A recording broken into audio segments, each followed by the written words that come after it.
Esta conversa, com o número 219, é dedicada ao chapim palustre.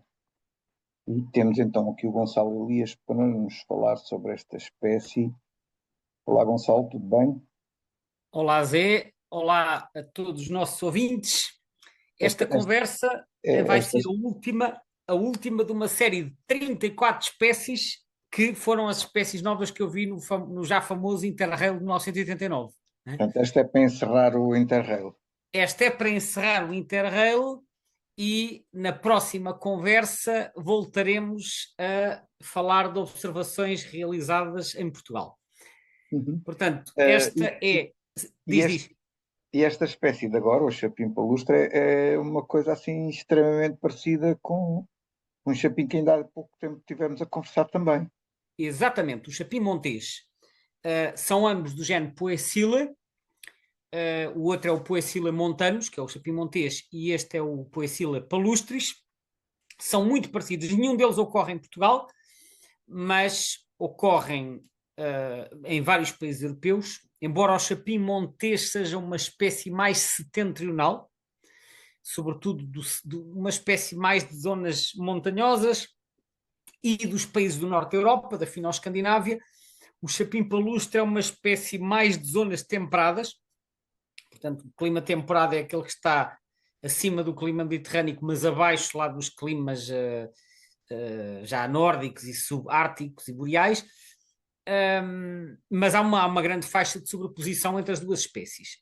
Eu, como relatei na conversa do chapim montés, que já agora fica aqui a referência, foi a número 195. Eu, na altura, observei o chapim montés quase no extremo norte da Suécia, onde não há chapim palustre, e isso ajudou-me a excluir o chapim palustre da lista de possibilidades e, portanto, percebi que era o chapim montés. Mas agora eu encontrava-me na Áustria, mais concretamente nos Alpes, na zona de Innsbruck, que é uma cidade na parte oeste da Áustria, já perto da Suíça. É uma zona de montanhas, Innsbruck fica no vale, mas rodeado de montanhas também, e foi onde vi a gralha de bico amarelo, relatada na conversa anterior, e foi aí que eu encontrei pela primeira vez o chapim palustre. Mas Aí essa zona é daquelas zonas onde podem ocorrer as duas espécies, não é? não é só podem, é que ocorrem mesmo. Portanto, O eu que deve aqui ser tive, uma coisa mesmo simpática para a identificação. pronto, eu aqui já não podia ir só pela distribuição e tive que ver com muita atenção no mapa, que vinha no guia de campo, mas tive que ver também as características da ave para perceber como é que se identificava. E já agora aproveito para falar um bocadinho disso. Portanto, eles são ambos muito parecidos na medida em que são duas espécies de chapim com as partes superiores castanhas, as partes inferiores assim de um bege, a face esbranquiçada e depois um barrete preto com uma barbicha. Aquilo nem é bem um barbete, quase não tem tamanho para ser barbete, é uma barbicha preta. Eles são do mesmo tamanho, assim com cerca de 12 centímetros, portanto são um chapim relativamente pequeno e, um, e são, como disse, ambos do mesmo tamanho, ocorrem em zonas idênticas ou parcialmente sobrepostas. 12 centímetros, só para termos um tempo de comparação, é o tamanho do chapim azul, portanto é essa a dimensão. E então eles são muito parecidos. Como é que eles se distinguem? Desde logo pela vocalização, mas há muitas épocas do ano em que eles não vocalizam e, portanto, convém também aprendermos as características de plumagem que os fazem, que os tornam distintos um do outro. Há uma característica que é talvez a mais fácil, embora nem sempre dê para ver, depende do ângulo, é que o chapim montés tem um painel esbranquiçado nas asas, formado assim pelas orlas das penas secundárias, e mesmo quando a asa está fechada, muitas vezes vê-se esse painel secundário, das secundárias, esse painel esbranquiçado. O chapim palustre não tem isso. Essa é a primeira diferença. A segunda diferença é que o barrete do chapim montés é de um preto mate. portanto, mais que não reflete tanto, enquanto que a coroa do chapim palustre é de um preto mais brilhante. Essas são assim as diferenças mais óbvias. E depois, o chapim palustre também não tem a face tão branca, é assim de um branco mais sujo, enquanto que o chapim montés tem a face de um branco mais contrastante com o barrete. Mas claro que isto depende, dependendo das condições de iluminação, estas características podem ou não ser fáceis de ver. O tal painel claro das asas, geralmente eles não têm, ocasionalmente podem ter, depois da muda. Portanto, quando mudam, pode ter um painel, mas é um painel não tão contrastante como o chapim montés. Portanto, no fundo, a questão aqui é que é um par de espécies que, dadas as suas semelhanças, se confundem facilmente e que, quando estamos na região onde só ocorre um dos dois, não há dificuldade de identificação. Quando estamos nas zonas de sobreposição, aí convém olharmos para as características para percebermos se é o palustre ou o montés. Faz-me lembrar um bocado aquele problema que nós também temos com a flozinha e a flosa ibérica, não é? Sim, Portanto, nós a aqui temos flosa a sorte comum e a dos períodos em que elas por aqui aparecem, em princípio, são mais ou menos distintos, não é? Sim, aliás, essas duas espécies no passado eram consideradas duas subespécies da mesma espécie. Portanto, a separação aí é relativamente recente. Aí também a característica mais útil é a vocalização, porque de resto são muito parecidas, as diferenças são muito subtis. Sim, há outros pares de espécies, naturalmente, em que, tirando pela parte das vocalizações, a distinção pode ser muito difícil, requer alguma experiência. Eu penso que com experiência, a pouco e pouco, a pessoa consegue aprender a distinguir as duas. E aqui nos chapéus é a mesma coisa. Há ainda uma outra característica, que é o habitat. Claro que não devemos estar a identificar aves apenas com base no habitat.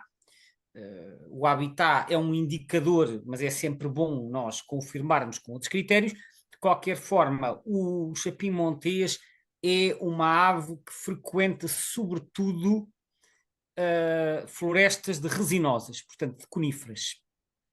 E daí que eles sejam mais comuns em montanha, por exemplo, nos Alpes são frequentes porque nos Alpes, quando nós começamos a subir em altitude, o que nós encontramos são sobretudo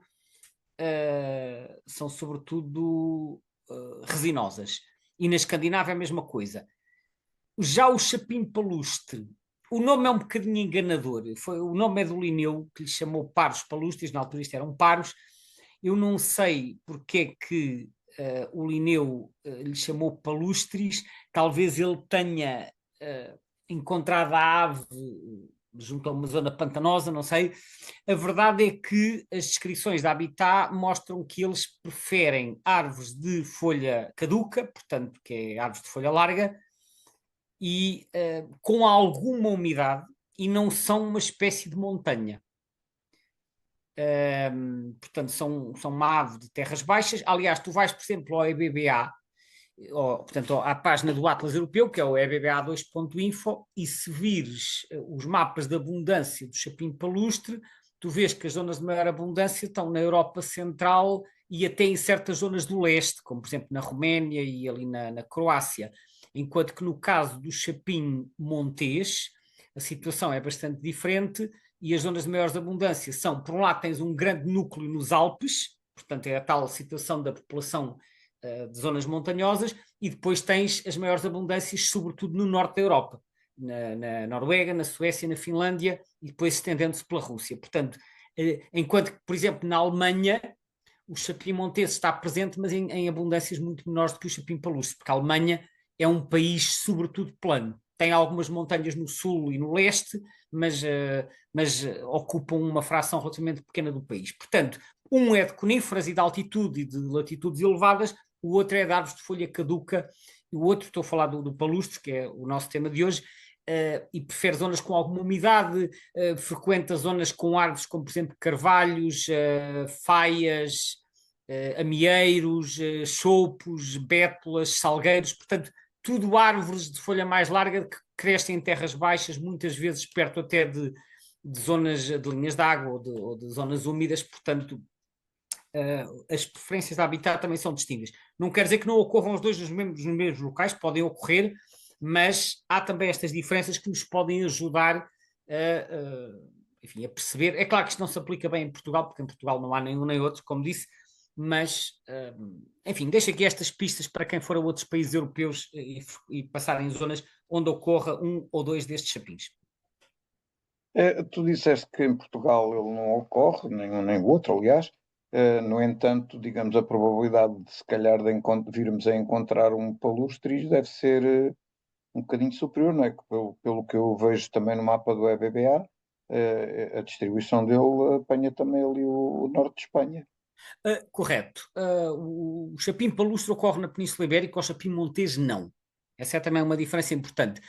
Eu já referi que o chapim montês é uma ave, sobretudo do norte da Europa, embora desça até a Europa Central e seja frequente nos Alpes, mas é mais uma ave do norte da Europa. O chapim palustre é uma ave de zonas temperadas. Ora, as zonas temperadas apanham quase todos os países da Europa Central, mas descem até ao norte de Espanha. Eles em Espanha, estou a falar do chapim palustre, em Espanha ocorrem nas montanhas do norte.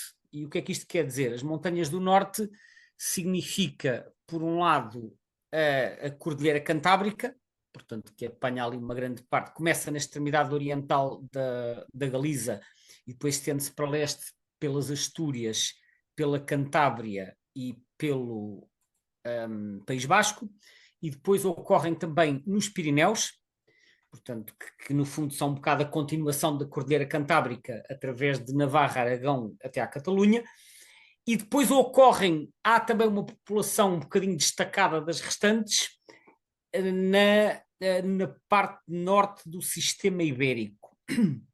O sistema ibérico é uma cordilheira transversal que desce em direção ao sueste, onde nasce o Rio Douro.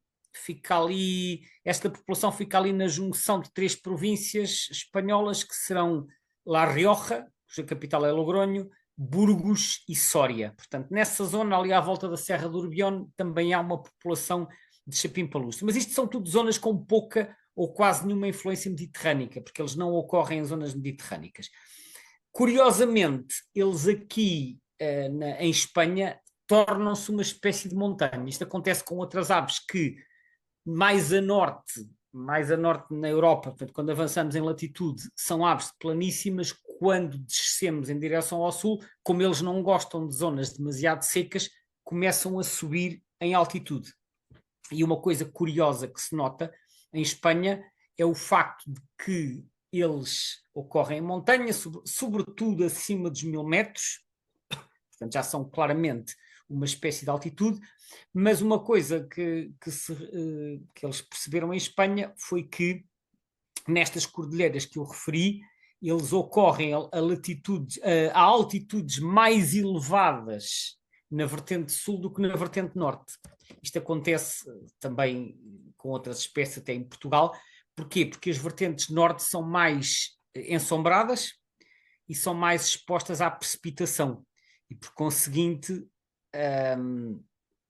eles toleram um bocadinho zonas mais baixas, enquanto que a vertente sul, que é mais seca, mais quente e mais ensolarada, eles acabam por não tolerar tão bem altitudes baixas. Por exemplo, só para dar uma ideia, na Cordilheira Cantábrica, do lado norte eles ocorrem quase até ao nível do mar, mas do lado sul só descem até aos 1000 metros. E no sistema ibérico, que é o tal ao pé de Soria e Burgos, do lado sul eles só ocorrem acima dos 1300 metros, mas do lado norte descem até aos 800. Portanto, há aqui uma assimetria que tem a ver exatamente com as características climáticas de uma e de outra vertente. Portanto, recordando, a vertente norte é mais úmida, mais exposta à precipitação e com menos horas de sol, e a vertente sul é mais quente. Acontece a mesma coisa, por exemplo, na Madeira, quando nós vamos à Madeira. A Madeira é uma ilha que está orientada a leste a oeste. A vertente sul, como é sabido, tem muito mais horas de sol e é mais quente e mais seca, enquanto que a vertente norte, a vegetação é muito mais úmida. Porquê? Porque chove muito mais, está lá muito mais vezes no voeiro e é a vertente que apanha mais precipitação e, portanto, há ali uma assimetria em termos de vegetação e da presença das aves naturalmente. Portanto, isto são fenómenos que acontecem noutros sítios, haver esta assimetria em zonas montanhosas, consoante as vertentes são mais quentes ou mais frescas, mais úmidas ou mais secas. Agora, relativamente à tua questão, se pode ou não ocorrer em Portugal, é improvável, e é improvável porque este chapim não é muito dado a movimentos migratórios. Eles fazem alguns movimentos, mas são movimentos de muito pouca amplitude. É certo que há algumas aves, incluindo chapins do norte da Europa, que às vezes fazem aquelas irrupções em anos de escassez de alimento, mas o chapim palustre é menos dado a esse tipo de movimentações. Eu li não sei onde, parece que, digamos que o recorde, digamos assim, de distância de uma ave anilhada recapturada é para aí na ordem dos 20 quilómetros, coisa assim de género. O que diz no Birds of the World, eles deem uma informação relativamente à Grã-Bretanha. Na Grã-Bretanha é um país onde já há muitas décadas que se aniam muitas aves, portanto é um país que tem muita informação, e os dados de anilhagem na Mas também só há Grã-Bretanha... relativamente pouco tempo é que descobriram que tinham lá o palustre, não é? Não, de maneira nenhuma. Eles já têm o palustre há muitos anos, acho eu. Ok. Palustre no Reino Unido não é recente. Não será outra espécie, não sei. Eles já estudaram, aliás, ele era uma espécie comum na Grã-Bretanha, tem tentado a diminuir um bocado, mas continua a ser comum. E então, os estudos de anilhagem revelaram que a maioria dos movimentos, portanto, de aves recapturadas, é inferior a 20 km. Excepcionalmente podem ir aos 55 e que num caso foi aos 79. Na Europa continental dizem que a distância mais longa de recuperação de um indivíduo anilhado seria de 120 km. Ok? Portanto, não há assim grandes registros de muitos movimentos. Dito isto, eu gostava de referir o seguinte: na conversa anterior dedicada à gralha de bico amarelo, eu referi um aspecto sobre o livro Aves de Portugal, Ornitologia do Território Continental, de que eu sou coautor, e o que eu referi foi que a gralha de bico amarelo está na secção das espécies que nós chamamos as espécies duvidosas, ou as espécies, como nós demos, a designação que nós demos no capítulo foi espécies de estatuto indeterminado. Porquê? Porque havia registros antigos, embora não suficientemente documentados, de que essa gralha poderia ter ocorrido em Portugal, e nós até conversámos um pouco sobre a possibilidade de aparecer, porque elas aparecem noutras zonas de Espanha ocasionalmente. Ora, o que acontece? O chapim palustre também está nessa secção das espécies de estatuto indeterminado no nosso livro Aves de Duas de Portugal. seguida, hein? Como? Duas de seguida, exatamente, duas de seguida. O que acontece? É que há um registro em Portugal e é de uma ave anilhada, ok? É de uma ave anilhada como cria na Bélgica em 17 de junho de 1969 e que terá sido recuperada morta na zona de Abrantes em 4 de dezembro de 1971, ou seja, 2 anos e meio depois. Porquê é que nós pusemos isto nas espécies de estatuto indeterminado, ou nas chamadas espécies duvidosas? Porque este registro não tem nenhuma descrição. E o que acontece é que, portanto, terá sido recuperada a anilha, devem ter enviado a informação para a central lá na Bélgica e eles disseram isto é um chapim palustre. Acontece que, isto infelizmente acontece, e qualquer pessoa que tenha alguma experiência de anilhagem sabe isto, de vez em quando, por lapso, as informações são mal registadas. Ou o número foi mal escrito, mal copiado, trocaste um 6 com um 8 ou com um 9, ou então registaste sem querer a espécie errada, né? Ou na linha errada, e por lapso o número e a espécie ficam enganados, ou seja, aquele número que devia ser da espécie A fica associado à espécie B. Acontece, pronto, não é muito frequente, mas acontece, estamos a lidar com grandes volumes de informações e às vezes, seja quem recuperou, seja quem anilhou, enganou-se a ler o número, e isto acontece, e então, quando esta ave foi recuperada, a informação que veio é que isto era um chapim palustre. Só que, como eu disse, esta ave não tem nenhuma descrição, não há fotografias, e sabendo nós que este chapim, como eu referi há pouco, não é dado a movimentos muito amplos, é um chapim extremamente sedentário, nós, estou a falar aqui, nós enquanto autores do livro, que o livro foi escrito, não foi escrito só por mim, foi por mim, pelo Paulo Cáter, pelo Hélder Costa e pelo Rafael Matias, nós consideramos que esta informação não é suficientemente sólida para podermos dar o registro como válido. Como eu já referi no outro dia, a decisão de incluir estas espécies na secção de estatuto indeterminado envolve, obviamente, um julgamento que é um bocado subjetivo, portanto, nós temos que avaliar a informação disponível e tomar uma decisão. E a nossa decisão é pôr na secção de estatuto indeterminado. Porquê é que nós não omitimos? Porque isto são informações publicadas e, portanto, sendo informações que estão publicadas, algumas já com bastantes dezenas de anos, achamos que, apesar de tudo, não devem ser esquecidas, porque sabe-se lá se no futuro não aparece uma informação nova qualquer que permita complementar aquilo que se sabe. Portanto, nós achamos que até por razões históricas e não só, vale a pena não esquecer e então relegarmos estas informações para a tal secção de estatuto indeterminado. Esta espécie também tem umas quantas subespécies, se eu não estou em erro. Tem uma data delas, umas 8 ou 10, segundo eu estive a ver no Birds of the World. Quando nós olhamos para o mapa de distribuição, isto é mais uma daquelas espécies que se estende pela Ásia fora, neste caso desde a Península Ibérica até ao Japão. Portanto, tem uma distribuição eurasiática, mas aparentemente com uma interrupção a meio. Portanto, há duas manchas, uma na Europa, essencialmente Europa temperada, que vai até à Rússia e que termina ali mais ou menos na zona dos Montes Urais, portanto é praticamente só europeia, entra talvez marginalmente na Ásia, desce ao Cáucaso e à Turquia. Essa é uma população que depois tem algumas subespécies, e depois há outra população já na Ásia Central e Oriental, que apanha a Mongólia, o sul da Rússia, o norte da China, o Japão e a Península da Coreia. Portanto, são duas populações bastante disjuntas. Mas mesmo a julgar pelo que se vê se bem que obviamente temos sempre a questão da dúvida de quem é dos sítios onde se façam registros, vá lá com mais frequência ou não, porque parece que essas populações lá mais a leste também são um bocado dispersas, não é? Não há assim uma continuidade. Não, os mapas que às vezes aparecem em que as manchas são representadas de forma contínua, sobretudo nessas vastas regiões da Ásia, devem ser encarados como aproximações. Repara que em certas zonas da Ásia tu tens vastíssimas zonas de estepe, onde não tens uma árvore durante centenas de quilómetros. E se não tens uma árvore, não tens chapins, não é? Como é óbvio. Portanto, o que acontece é que, de facto, muitas dessas zonas não são visitadas, não têm observadores, não têm estradas, não têm acessos. Portanto, são zonas para as quais há pouquíssima informação.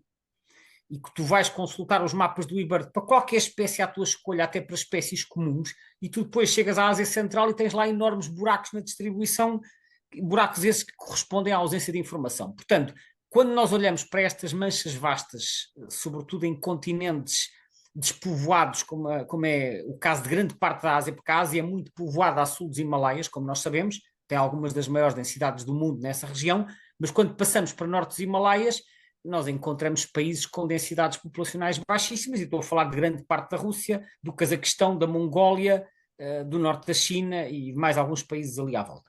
Portanto, não convém olhar para estas manchas e dizer a espécie está presente aqui em todo lado.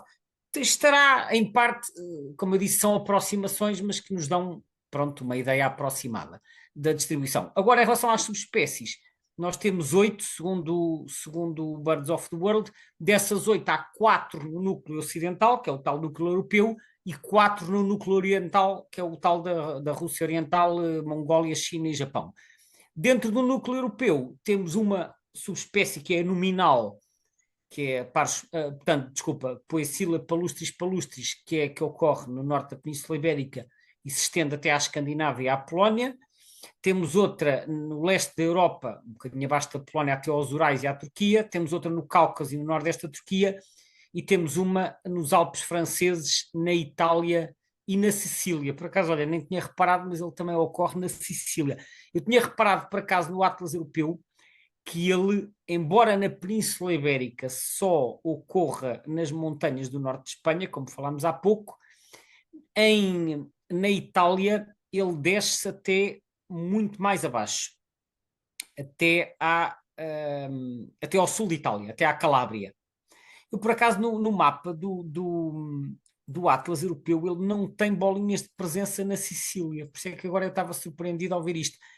Eles no Birds of the World dizem. Eles até têm lá uma, no EBBA, nas diferenças, têm uma quadrícula cor de laranja que indicia que já lá não há. Pois, não é já lá não há, atenção, é que não foi Identificar. detectada no segundo Atlas europeu, ok? Certo, Por certo. acaso, agora que falaste nisto, vou só fazer aqui uma coisa que é, vou ao eBird e vou ver qual é a distribuição do chapim palustre, porque eu já tinha visto que eles descem a Itália, atenção que a Itália tem montanhas a meio, tem os Apeninos, né? Mas quando nós descemos até, pronto, agora estou a ver o mapa do eBird na Sicília, tem registros de 2021, de 2024, de 2011, mas são pouquinhos, ok? É aqui num parque chamado Parco dei Nebrodi, que provavelmente é uma zona de montanhas, tem alguns registros, não são muitos, portanto, eu olhando para este mapa diria que a espécie ocorre na Sicília em números extremamente reduzidos.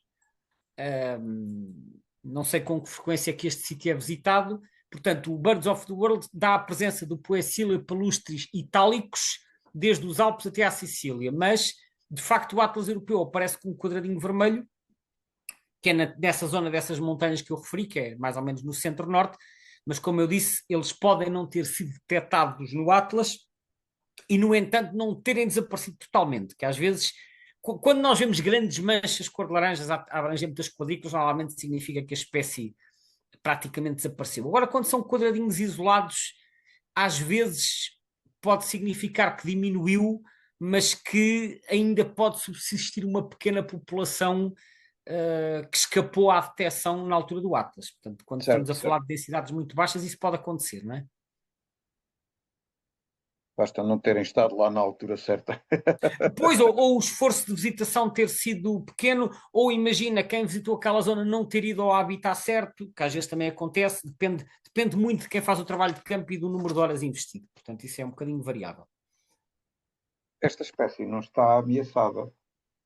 Não, está a list concern, portanto, pouco preocupante, quer a nível global, quer na Europa, quer em Espanha. Apesar de tudo, e apesar do mapa do EBBA, enfim, ele tem umas quadrículas a cor de laranja em zonas periféricas, sobretudo tanto a norte como a sul, também tem algumas quadrículas azuis, portanto, a nível de distribuição parece estar razoavelmente estável, embora no Reino Unido esteja a diminuir um bocado, que eu estive a ver, mas eu, por curiosidade, fui consultar o gráfico, peço desculpa, o gráfico de tendência que está no programa europeu, que é o que reúne todos os programas de tendências de aves comuns, e a espécie, desde 1980, diminuiu 40%. E neste momento continua a ter uma tendência descendente, embora a longo prazo pareça razoavelmente estável, mas com tendência decrescente. Estás a E no falar a site da nível da BirdLife, Europa. a nível da Europa, e no site da BirdLife eles dizem que, como eles são bastante mais especializados do que acontece, por exemplo, com o chapim real ou o chapim azul, que aparece em qualquer tipo de mata, eles preferem estas matas de folhosas e que têm sofrido um bocadinho com a perda de habitat e a fragmentação devido à urbanização e à agricultura intensiva, e à substituição de matas de folhosas por matas de coníferas, que muitas vezes são usadas para produção, porque as coníferas, em muitos casos, têm um crescimento mais rápido. E, portanto, repara, o que acontece aqui, e isto acontece com outras espécies, é que eles podem estar a diminuir sem que essa diminuição seja visível na distribuição, porque eles podem estar a diminuir em número, continuam a ocorrer nas mesmas regiões, mas em densidades menores. E, portanto, tu não detectas isso nos mapas de distribuição, mas detectas isso quando fazes censos, porque encontras menos indivíduos. E penso que é isso que estará a acontecer um pouco em vários países. Mas mesmo assim, a população europeia está estimada em qualquer coisa como 10 milhões de indivíduos e, portanto, para já não está ameaçado. Gonçalo, muito obrigado. Acho que vamos ficar aqui por esta, para deixar tema, não é? Para a segunda ronda, como é costume. Exato. E pronto, foi, pelos vistos, uma volta excelente pela Europa que tu fizeste neste Interrail que nunca mais terminava. É verdade, Vamos muito regressar a produtivo, Portugal na próxima conversa. muito produtiva, que foram 34 espécies novas, e aproveito já para dizer que agora, de facto, vamos voltar a Portugal, embora haja depois umas incursões a Espanha nos meses seguintes, mas posso já desde já dizer que no verão de 1990 haverá um novo Interrail para outros países europeus e haverá novas espécies também vistas por esses países. Mas isso será lá mais para a frente, porque agora vamos falar de espécies de Portugal. Obrigado, Zé. Obrigado a todos e até à próxima. Até à próxima.